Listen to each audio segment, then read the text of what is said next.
രാവിലെ അവിടുന്നു പട്ടേരിപ്പാടിന്റെ വാതം ചികിത്സിക്കാൻ പോകുന്നു. നാരായണീയമാ ദക്ഷിണയും വാങ്ങി നേരെ മധുരയ്ക്കു മടങ്ങുന്നു.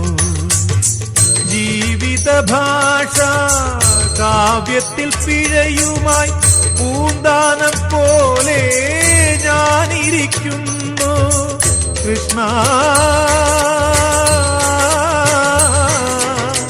തോറ്റു ഞാൻ ഭഗവാനെ.